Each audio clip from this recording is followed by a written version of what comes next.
मैं वापस उसी घर में थी।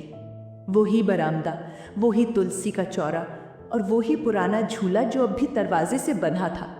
सब कुछ वैसा ही था, बस मैं वैसी नहीं रही थी। मैं शादी के बाद पहली बार मायके लौटी थी। माँ मुझे देखकर मुस्कुरा तो रही थी, लेकिन उनकी आंखें मेरी आंखों में कुछ ढूंढ रही थी। शायद वो वही सवाल था जो हर माँ अपनी बेटी की आंखों में ढूंढती है, क्या तू सच में खुश है?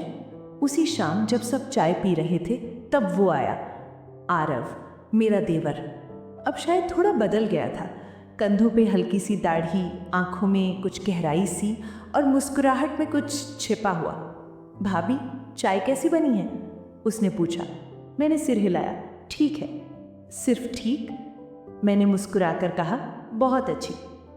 उसने पहली बार मेरी आंखों में देखा और उस एक नज़र में मैं खुद को थोड़ी देर के लिए भूल गई। माँ पापा को कुछ काम था और वो मुझे आरव के साथ बाजार भेज गई।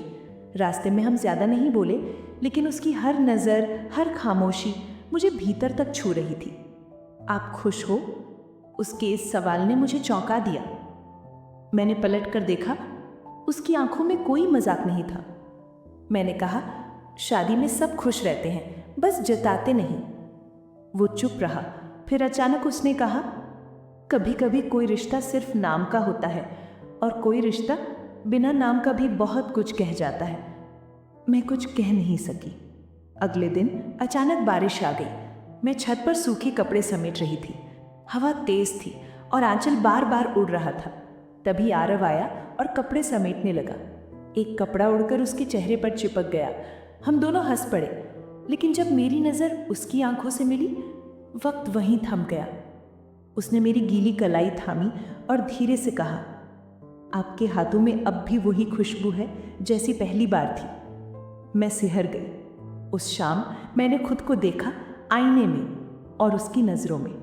मैंने समझा कि हर प्यार को नाम मिलना ज़रूरी नहीं। कुछ रिश्ते बस उस एक पल में पूरे हो जाते हैं, जैसे उसने मेरी आंखों में देखा था। रात को मैं लौट आई अपने घर, अपने उस रिश्ते में जो समाज ने दिया था, लेकिन दिल वो वहीं छत पर कहीं रह गया था, बारिश में भीगा हुआ, उसकी बातों की गूंज में उलझा हुआ।